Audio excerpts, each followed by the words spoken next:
Whenever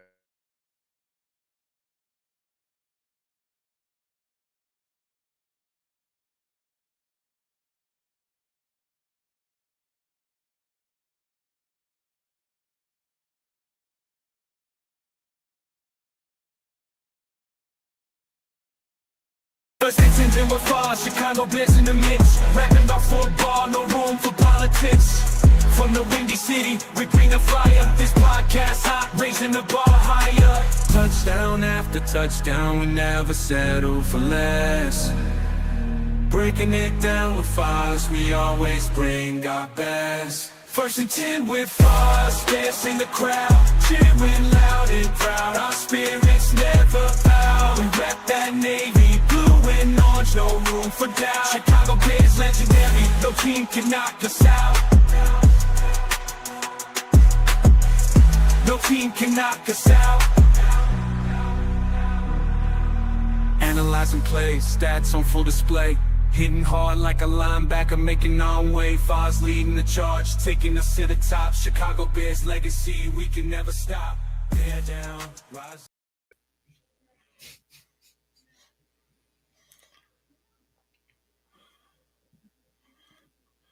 How everyone felt after that game last week. During it. Well, welcome to episode 74, First and 10 with Foz, probably streaming on Facebook's page, Chicago Bears Fan Forever, as well as the First and 10 with Foz YouTube channel. Be sure to like, follow, share the podcast, all that fun stuff. Brought to you by my home away from home, Bedrock's Bar and Grill in Shorewood. Bedrock's Pizza, the place to be. Hard rock tunes and craft beers for thee. Crowd is roaring, the atmosphere's hot. We'll party hard, give it all we've got. This place is our sanctuary. Shout it aloud, let the music play. Bedrock's Pizza, we're here to stay. Good times and memories never before. Under the neon lights, we're all stars. All right, guys, you just saw how awesome Bedrocks is. They are hosting the Light away game, a Miller Lite watch party this weekend for the Bengals game. Kicking off everything at 11 a.m. with Staley the Bear, the Monster Squad, music by DJ J-Funk, giveaways, photo ops, trivia, prizes, food and drink specials, all that fun stuff. Be sure to head out to Bedrocks in Shorewood this Sunday. I think I'm going to get there around midnight on Saturday and just probably not leave. Just make sure to get a good table. All right, guys. What a game on Sunday. You know, they bring us up here, and then so quickly how they bring us back down it was here. reverse Michael Corleone and Godfather 3. Right again. They dragged us back in for the last couple games, and then without that defense, we saw what the team really looked like. But yeah, let's go through it, Max. So I'm going to do it a little bit different this week. We're just going to go through the game, all right? Sure. So we opened up with some really nice hookups to Roma Dunze. Pretty prosperous in the beginning of the game. Really dumb offsides call by Loveland again. This kid is getting some dumb flags from them. He's had the 2 offensive pass interference, and now the offsides on this time. And this is all 3 penalties from this kid in a row. All the announcers even agreed, like, we don't see what they're talking about here. So, yeah. But again, a costly penalty to get them out of the red zone, and had to settle from a good old Santos field goal. Yeah, it was a disappointing opening drive. You're right; it did look smooth. Yeah. I know we're going to get into that here in a little bit, but yeah, it's kind of becoming a common theme where everything looks great till we get to about the 10, and then it just kind of peters out immediately. Yeah, a lot of red zone problems, Maxwell. A lot of red zones. We turn it back around, give the ball back, and then Montez Sweat opens up with a nice sack, man, causes a nice 3 and out. Montez Sweat has really been stepping up these last few games. You're really seeing his presence on the pass rush, the sacks, the fumbles. That was almost a fumble on this play. They played 2 this first drive. So Montez Sweat is the only non-injured starting defensive player for the Bears. It sure feels like it. But yeah, I mean, you should expect that every week from Montez. There should be 1 or 2 plays like that every single week from a guy who's getting paid that much. His salary does say that. Yes, sir. I totally agree with you. Get the ball again back. 6-0 Bears, man. You know, you're looking pretty pretty promising at that point. You're kind of starting to warm up a little bit.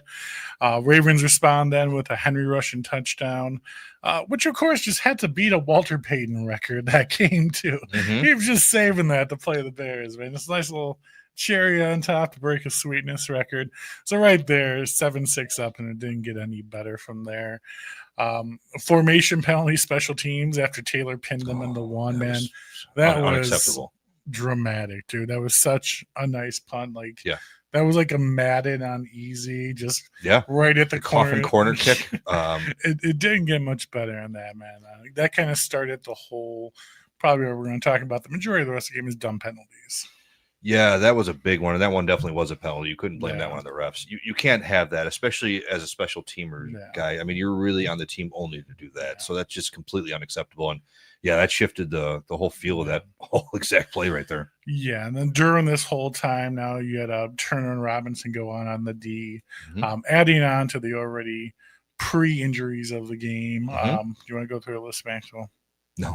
No. The whole defense was pretty much out this entire game. Yeah, I mean, one thing I will mention, I think we should mention, it is disturbing that Kyler Gordon now did go on IR after just coming back for 2 games. That's worrisome. Ben Johnson said a few weeks. I mean, we go on IR, it's like a 4-week minimum. Still, he did just come back from an injury, and this is a completely different injury, so it is worrisome. It's scary to see a young, talented kid like that fall cursed to the constantly injured scenario. And we've seen so much in the NFL, especially with the Bears over the years, man. Like, great player, just can't stay healthy. Really hoping Kyler Gordon doesn't turn into one of those players for the Bears. I hope not, because you already extended him. So the intentional grounding penalty and timeout loss before the half, then followed by the Santos miss, man. I think you saw my post on Facebook. I believe another kicker on our team would have made that kick, man. Possibly. The distance has always been a problem with Cairo. They opt to have more reliability than the intentional grounding penalty was a dumb move on Caleb. I'd rather talk about that, to be honest with you, because that's kind of becoming a theme here recently. I don't know what he's doing or what he's thinking, but 2 intentional groundings. We'll talk about the other one later on in the game. I mean, that's unnecessary, dude. Like, take the sack. You're scrambling around enough to get rid of the ball. You're holding on to the ball too long. It's like he doesn't quite have the internal football clock yet, where he just, it just snaps and you've got to, like, I got to get rid of the ball. I got to throw it as far as I can down the sideline. I don't care if it's 50 yards. This is not his first intentional grounding. It seems to happen once a week now, and it's definitely 100%. Something that they better clean up, and he better clean up. Yeah, but that's pretty much the story of the first half. Dumb offensive penalties, bad defense, only 114 yards the entire first half and only 24 rushing yards, man. For a team who had 4 wins in a row coming off against a 1-5 Baltimore Ravens, which I'll give them some credit. They were talking about they got 3 or 4 of their defensive players back. They're better than a 1-5 team, but they're not a 5-1 team. Correct, exactly. Second half opens up, Ravens field goal, making it 13-6, and then another quick 3-0 from the Bears, man. Swift's Russian touchdown got us back in the game to make it 13-16. But then Dexter Sr. gets hurt and goes out on the same play. So we just really could not catch a break throughout this entire game as far as bad offense, bad penalties, and defensive injuries, man. No. Just like the ultimate horrible Bears game you want to see. It was a 3-phase failure, including coaching. You can't really point to anything in the game and say, "Oh, that was good" or "That was good." It was just a complete disaster from start to finish. They just kind of almost looked sleepy through the whole game. It was just a bad game. Yeah, then 9 minutes left in the game, we had a chance to really drive and get back. And then Caleb gives up that huge interception. Terrible throw. With 9 minutes back, which was an absolute god-awful throw. I don't know what he was thinking or what he was doing. I try to defend the kid. We both do try to defend the kid as much as possible, man. Well, it doesn't mean we can't criticize them. And vice versa. Yeah, it's getting aggravating. Not so much to the point of comments that we've seen after the game from some meatball fans, but it's getting aggravated. Do you want to see continued progression? But you just come out and have a complete sloppy game like he just had to, and that's just completely unacceptable. I mean, we should be seeing steps moving up, steps going forward, or at least parallel or plateauing, not going backwards. Correct. completely backwards to where he looks like he was under the Eberflus offense again, like last year. So definitely a bad game for Mr. Williams, man. Definitely a bad game. We got the ball back, luckily, with the game.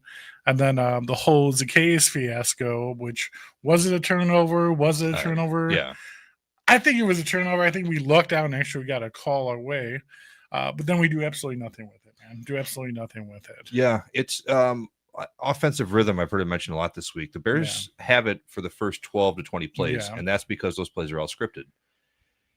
Then you just see the offense kind of just take a powder, and it doesn't look smooth anymore. Like you've got to. I get that, like obviously the plays you practice are going to be smoother, but you've got to at some point the adjustment. It's got to progress into just where it keeps looking smooth. I'm not saying you have to score a touchdown every drive, but it's just you see it over and over. These 3 and outs, bad penalty, 3rd and 17, 2nd and 12. I mean, it seems constant. I don't know what the solution is. I don't know.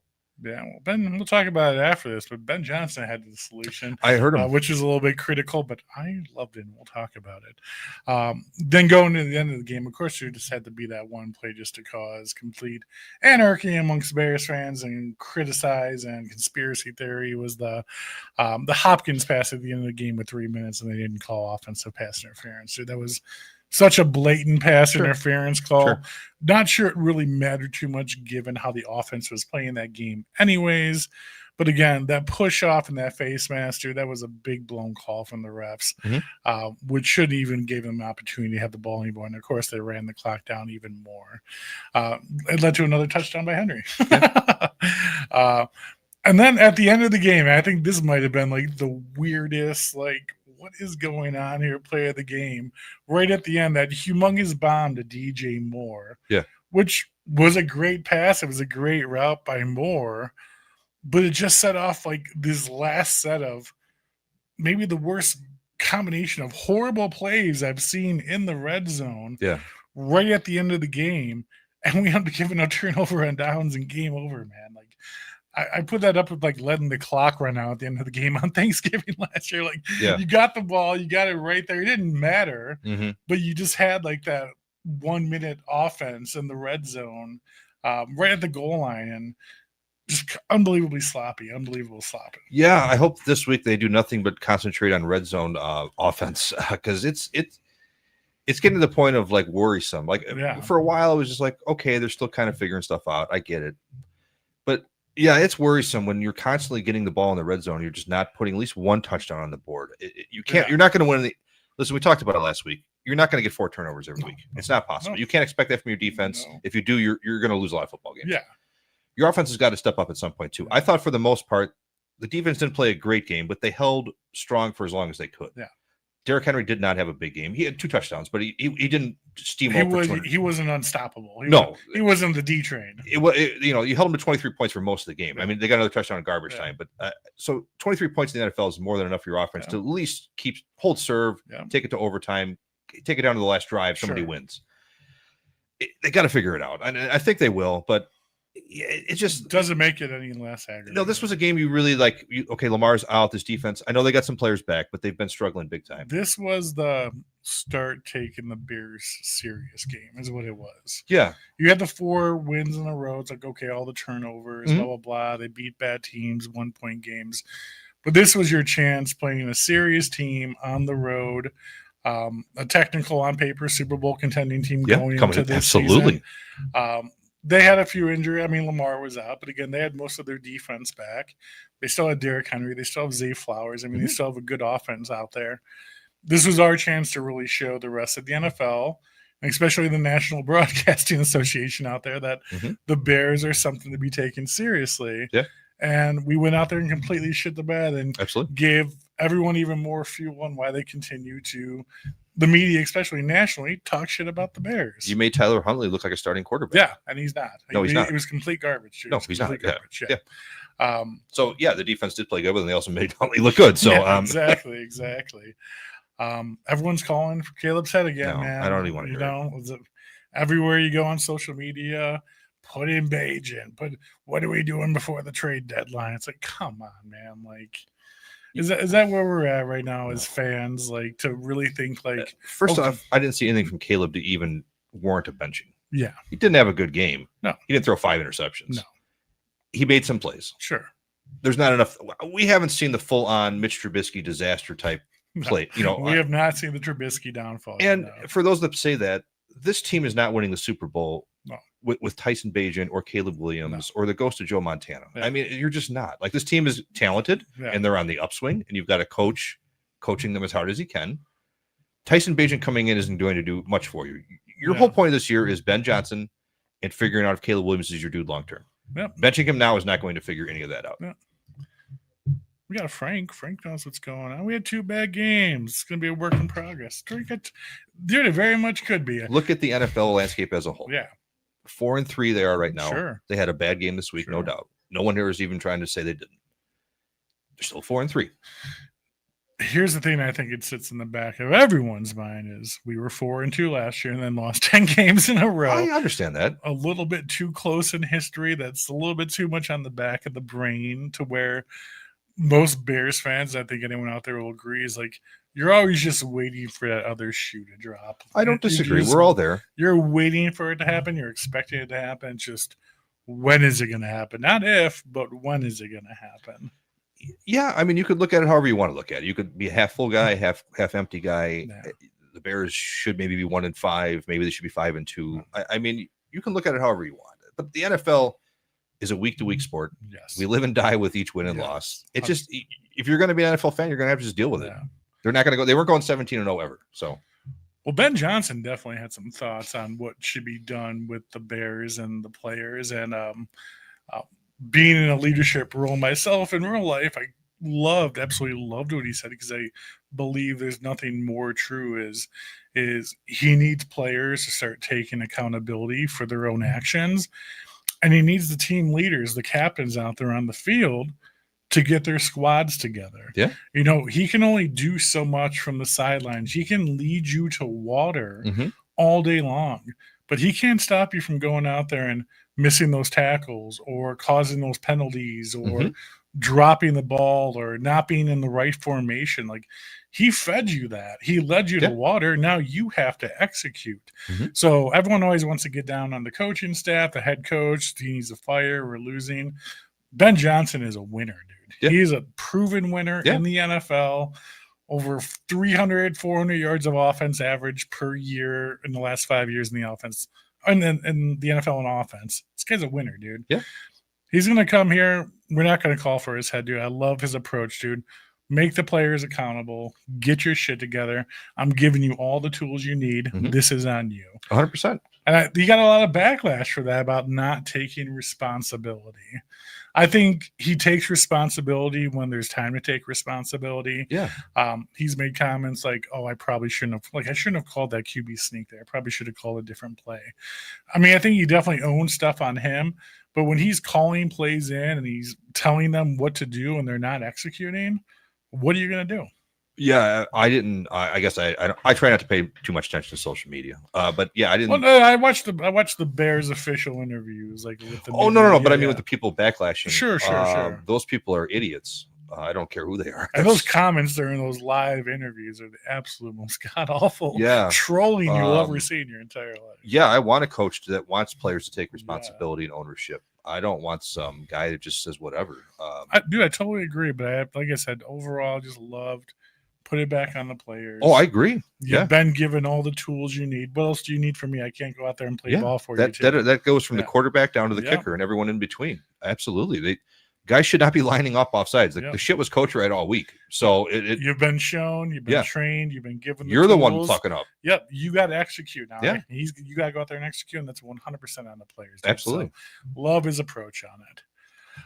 As always, guys, we love having fans from other teams, but sometimes not as much as we love having fans from our own team on here, like ourselves. Tonight, we have someone who reached the ultimate pinnacle of fandom by winning the NFL Fan of the Year, representing the Chicago Bears last year. Everyone, welcome one of our very own, the 2024 Chicago Bears Fan of the Year, Mackenzie, the Mac Attack Curran. Mackenzie, welcome to the show. Thank you for coming on. Thanks for having me. Putting all of us other fans to shame out there. She got the patch. She's the official one. How awesome has it been being life-changing has it been since you've been a fan of the year, sweetie?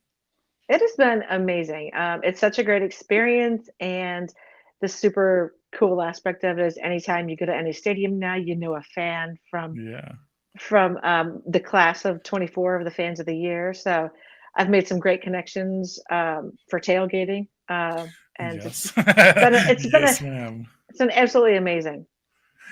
Yeah, that's one of my favorite parts too, about especially doing the show, bringing fans on from other teams, or like, oh yeah, you ever come down to New Orleans? We got you tailgating or whatever. So it's like, man, I got a fan to go see in the NFL if I ever travel for a game. So yeah, definitely nice having those fans around the league, friendships. It makes it a little bit more special. So why don't you tell us the story about your Bears fandom? Where to begin? Was it a family thing? When did you become a Chicago Bears fan? So I was born and raised in Iowa, and of course we don't have any pro teams in Iowa. And my mom asked me who was my favorite team, because every year for Christmas, Grandma would get everyone, Bears stuff or team stuff, and I just happened to. There was a lot of pressure because once you commit to it, you're committed. No going back here. So choose wisely. Right, and so I had no idea, but I knew that I liked the singing football team at the time was the Bears. The Super Bowl shuffle, right? Yes. So the next thing I know, my birthday's in January. So by Christmas to January, I had Walter Payton jersey. I had a Bears birthday cake. I had everything. So been dedicated ever since. Did you realize at that time that you chose a life of despair and depression and upsetness? When did that dwell on you? It's the commitment. You're like, okay, I'm a fan of this team no matter what. Yeah. And then, as you get older, you just have the philosophy, win or lose, we still booze. So there you go. That's right. No one ever lost a tailgate. That's what I always. That's right. In fairness to her, she did jump in at a good time. 85-90 wasn't exactly despair. It was pretty damn good. Now we got some despair in the playoffs, but exactly. It was the preceding 35 years that were pretty upsetting. That's right. Most definitely. So being a Bears fan from, I'm guessing the 85 Bears was your favorite team to date. Who was your favorite player? We're gonna stick with the sweetness, Walter Payton? Yeah, I was always a fan of Walter Payton, and my sister, who's a year older than me, she was a 49ers fan. So that classic Saturday Night Live episode where Joe Montana and Walter Payton were on yeah. That was one of those treasured moments we shared as sisters, watching that, staying up too late, and it was just a favorite. That's so awesome. Very cool. Very cool. So I'm going to assume that in the Super Bowl 86 was your favorite Bears memory, or do you got something better than that? Or that was, winning a Super Bowl is amazing. It seems like every year, even in bad years, there seems to be a highlight. I've always been a fan of our really bad years, that game that we win that we weren't expected to win. Sure. It seems like sometimes the Bears just can really pull one out and everyone's like, oh, where did that come from? That should have never Where was happened. that all year? Yeah. It's halfway through the fourth quarter. Exactly. I'm like, where have these guys been all game? Yeah. You might be talking about the famous Monday night game versus the Bears versus the Cardinals. That one jumped out of my mind right away. Where was that 2006? Yes. Yeah, that was a 2006 year. Yes. I remember halftime turning off the game. I turned it off. I was pissed. It was like 40 to like 17 or something like that. It was some ridiculous score. I'm like, I'm going to bed. I got to work in the morning. I'm tired of wasting my time, blah, blah, blah. So I get ready for bed and blah, blah, blah. And I'm laying down. And my phone just starts going off. And then my phone's going off. But I'm like, what the hell? So I'm going, turn the game back on. We're getting back. So I turn it back on. And of course, it sucked me right back in. And we came on winning that game. So totally agree with you. Games like that just totally live in the back of your minds forever. The magical moments. The magical moment games, 100% for sure. So being fan of the year, Mackenzie, what's been some of the insider perks? You got like the gold card, you just walk into Soldier Field now, you don't need a ticket anymore. High five with George, and hanging out. What's going on? So tell us what the fan of the year has been like so far. What's been some of the cool stuff you get to experience? So I got to go to Hallis Hall and meet George, and I met Tremaine and TJ were the two that told me I was the fan of the year. Very cool. Which was super cool. Yeah. You don't realize how tall football players are until you're standing next to them. True. I was at the draft and I met Tremaine Edmonds. He is so tall. I was like, what's up, man? Yeah. I'm only 5'10". I mean, I'm not humongous. I'm not super short either, but it's just like, God damn, this guy is humongous. Yes. Yeah. So, I met them, and then there's just, you're kind of always in the Bears family once you get the fan of the year. So, sure. There's, you can do some, cool stuff, send emails, send text messages to the staff. And so like this past, the October game, I was on the field with the ribbons for cancer. Yes, I did see that. So, and I've done the bear down flag a couple of times. So, I mean, stuff like that is super cool as for any Bears fan, just to be on the field, because that's something not everyone gets to do. No, most definitely. And you got the opportunity to travel to the Super Bowl this year for the game, correct? Yes. Why don't you tell us about that experience? The Super Bowl was a lot of fun. They put all of the fans of the year up at the same hotel.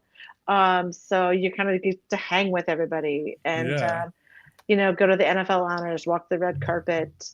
And then there's just a lot of other stuff that they do. Captain Morgan's the sponsor of the Fan of the Year contest, so there's a lot of Captain Morgan events. There was a VIP party the night before. Lots of rum and Coke. T-Pain was performing.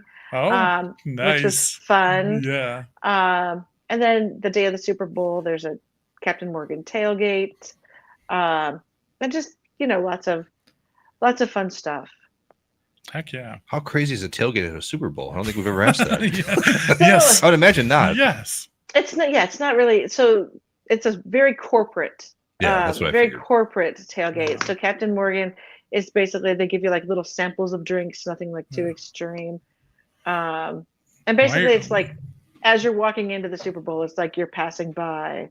And then they, of course, they take pictures of all of the fans of the year. Very cool. Because it's a marketing gimmick. Sure. Why are you handing me a napkin with this cup? What is going on here? I have mustard all over my jersey. What is going on right now? Yeah. High class events. I'm going to Tarantino. I'm going to bring it back now. We're going to go back to the beginning. So, who nominated you for the Fan of the Year? And tell us about that story and kind of what happened. Did the Bears explain why they chose you? Things of that nature? Yeah. So, as people know, the NFL has the contest every year. So you can nominate yourself. Someone can nominate you. And so I actually had nominated myself because the day that I got the email from the NFL that said, "Are you the Fan of the Year?" I was working on a marketing piece for a charity event that I do every year. And so it just was happenstance that it all happened that day that I completed the marketing piece. So nice. I looked at the email from the NFL, and you fill it out. And it says, why are you a fan? You have to tell them the story of your fandom. And then they wanted to know, like, what do you do? What's your dedication to your community? How are your inspiration? Kind of, what you do for Bears games, your rituals, things like that. So I had the kind of the marketing piece of my story. I'm a breast cancer survivor, and I host an event. I'm a lifelong Bears fan. And my friends and I actually travel to a lot of away games. And I have, weird rituals. Like if I'm wearing something and the Bears lose, I will not wear that the rest of the season. I won't throw it away. $100 on this shirt, and now I cannot wear it anymore. Yeah, I won't throw it away. I'll wear it again the next season, but I will not wear it that season. But it's also the same thing. Like if I'm wearing something and they win, then I'll keep wearing that on game day until they lose. So now I've got to figure out, like this Sunday, what I'm going to I was going to ask, well, you have a lot of clothes that you don't wear anymore, ma'am. I'm going to tell you that right now. You better go to Goodwill and donate all that stuff. Yeah, I have an entire closet that's just Bears stuff.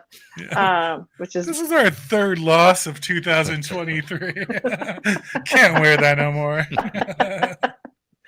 So yeah, and then the Bears called me, and they told me that I had won some other contest, and I didn't win. They said I got second place, and the second place was to come to Hallis Hall for a fan appreciation day.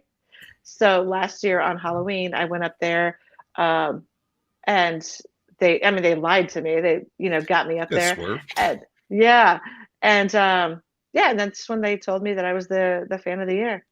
So it was, Very cool. Very yeah, awesome. super cool. So you had mentioned you are a breast cancer survivor. I was going to wait for you to bring it up and get into that. So why don't you tell us about that? It's being Breast Cancer Awareness Month, things of that nature. You mentioned you have a charity that you did. I think you just did a charity event recently, I saw. Is that correct? Yes. Why don't you talk about that and what the event entails and kind of what you do to raise money and where all that money goes to?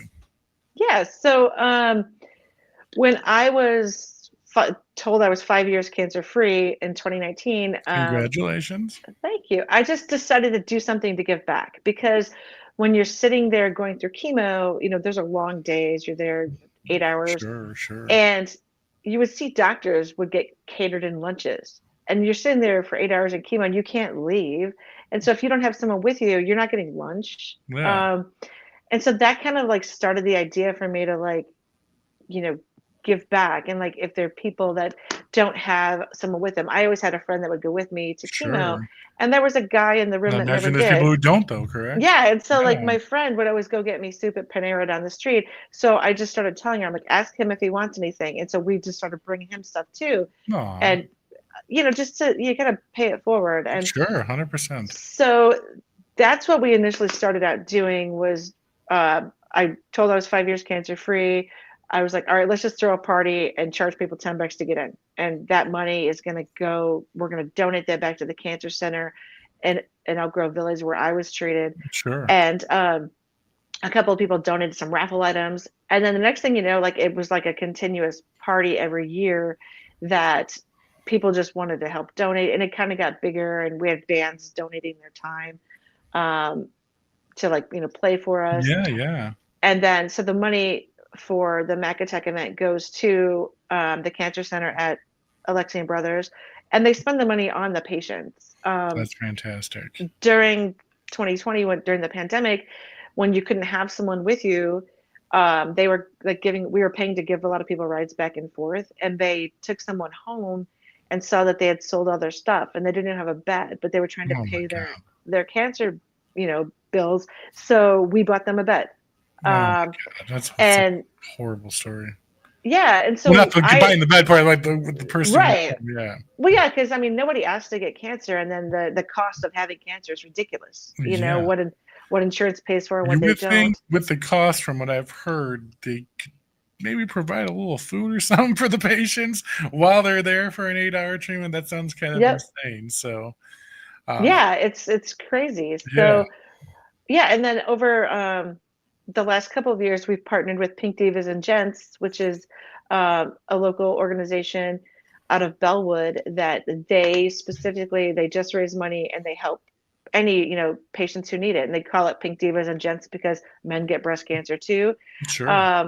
And so it's a great organization that they basically just help patients, and then they're working on education too. They partner with some hospitals and get out there and just educate people on because more and more people at a younger age are getting breast cancer, and so it's like being on top of it, and the sooner you can deal with it, those screenings, right? Those yearly screenings and survival rates, compared to what they were a long time ago. The earlier you get screened, the earlier, 100%, the better your chances of survival. Yes, ma'am. Fantastic. Hey, we got Miss Shamika in the house tonight for you, saying what's up. Hey, Shamika. So what's next on the agenda for Miss Mackenzie now? What are we doing going forward? We got any more Bears games coming up? Anything you're gonna be doing the rest of the season? Gonna be like us the rest of the time as they lose, or what? I'll be giving away clothes for. I'll be in Chicago for the game. So I'll be back there for the Steelers game. I'll be at the Packers game, and the Lions. Where are you tailgating now? So it depends on the game, and sometimes we do like the first and 10 tailgate.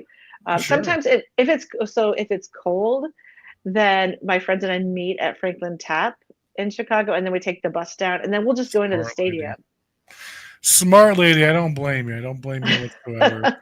Being out there in -10 like the rest of us crazies at 6:00 in the morning. So. Yeah, but it's exciting because in November, we're doing a Bears Fan of the Year reunion because, like, I've never met Paul, who was the first Fan of the Year. Yes, And yes. so the 5 of us, and hopefully whoever gets announced, will be there. And so we're going to have a little reunion the night before that game. So that'll be That fun is to so awesome. get together all the fans of the year. It's a cool club to be in. And it's like a high school reunion, the class of 23, class of 24. Yeah, I've had a few fans of the year, and they say that it becomes like a little fraternity, like farm friendships and the text threads and everything like that. Yep. So that's so awesome. I absolutely love hearing that. Yeah, and I think it's funny when I see people and they have no idea.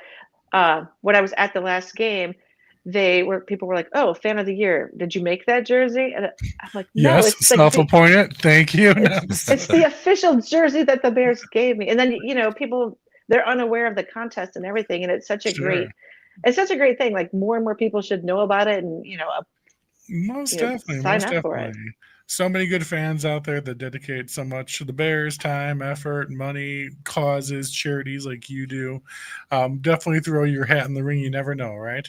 Absolutely. I tell everyone, just sign up. Someone's got to win it, right? It's like any a lotto. contest, someone's got to win. Yeah, sure.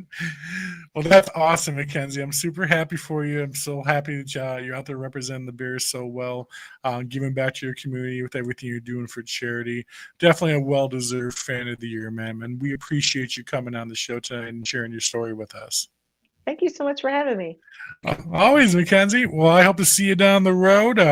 If you ever want to come tailgate, hit me up. I got a few places I'll let you know about. We'll go from there. How's that sound? Sounds great. All right, Mac. You have a great rest of your day. We'll talk to you soon, okay? All right. Thank you. Right, thank you, man. Thank you. All right. Bears. On to the next one, Max. On to the next one. Bengals. I think we're in trouble. 2 weeks ago, I would have said this is a guaranteed win before Joe Flacco showed up, riding his white horse into town. It's got to die out, right? Or no? Well, two things. I have just heard today that Flacco is day-to-day. Yes. So that would be Jake Browning, who was awful. He's 41 in the NFL. That's like 90. Yeah, he's day-to-day every day. He's day-to-day in the life of the NFL as it is. But you're right. There are weapons on the Bengals, man. Dude, this is a team where if you just have a competent quarterback, they could be pretty good. Dude, you scored 33 points against the Steelers with Joe Flacco. You threw up 39 points and barely lost by 1 point to the Jets. Mm-hmm. Now you're coming at the Bears. You got Jamar Chase, who's arguably the best, or definitely top three. Definitely top three. You can have that argument on your own, but he's definitely in the top 3 wide receivers. And T. Higgins is absolutely not joke. Exactly a slouch. With a completely banged up Bears secondary and corners, dude, you're gonna have T. Higgins and Jamar Chase running around. Very, very, very worrisome, dude. If Joe Flacco gets time in the pocket to connect, dude, right now the way we played last week, unless there's some massive improvement, I think we're in trouble going into Cincy, my friend. Yeah, it's just another example of the NFL so weak. I'm not going to lie to you, people. Okay, I'm always going to keep it real. Okay? No, you're right. 2 weeks ago, I would have bet my house this is a Bears W. Yeah, it's crazy how quick it shifts. I read this past week the Bears blitzed 40-something% of time, highest Dennis Allen's career. It didn't have much to show for it. You're blitzing with second string. You're gonna have to, you're gonna have to either get home here or not blitz as much because Joe Flacco's a veteran. You want to have Joe Flacco on the run for sure if he's playing. I don't know. It's worrisome, man. Yeah, here's one thing I can promise you: if you come out to Bedrocks on Sunday, we're going to be having a good time, and no matter how this goes down, we're going to be having a fun time down at Bedrocks this Sunday in Shorewood. So, hopefully, everyone comes out and watches the game there. Like I said, it's going to be an official Bears away watch party. So, hopefully, we can have a good time there, enjoy all the entertainment and fun. And hopefully see our defense come around, or our offense, and our offense, especially after our defense come back around too. Stop Joe Flacco and T. Higgins. If the Jets can put up 30-something points, so the goddamn can we. I'm worried about our offense, but even with this particular game, I'm more worried about our defense being banged up, because even if the Bears come out and they throw a touchdown every single down, which is not going to, or every single set, which is not going to happen, there's a likelihood that they might. Yeah. So, definitely concerning. But hey, every time I feel concerned or worried about a Bears game, or I think something's going to happen, we come out there and they totally shock me. Games I think we're going to win, we lose, and vice versa, man. You just never know, man. The Bears keep the inconsistency week to week, man. Week to week at all times. So let's hope we got a winner taking the field on Sunday. Agreed. All right, guys, next week we'll be breaking down that Bengals game we're talking about, getting ready to come back home to Chicago to face the Giants. In the house is one of the most legendary Giants fans that I know of, Joe Rubach, the license plate guy. If you guys don't know what I'm talking about, look up the license plate guy on social media, and he's going to be a fun show to talk about next week. Other than that, everyone, thank you for tuning in tonight. Thanks, Mackenzie, for coming on the show and hanging out with us, telling us your story. Be sure to like, comment, share tonight's episode all over your social media, as well as on YouTube. Podcast also on Twitter at First and 10 Foz. Appreciate everyone tuning in tonight, watching, commenting. You guys are the best as always. And you know how we always end it, baby. Bear down. Thank you, and go Bears! Good, better, best! Good, better, best! Never let it rest! Never let it rest! Good gets better! Good gets better! You better get better! You better get better! Bears on 3, 1, 2, 3!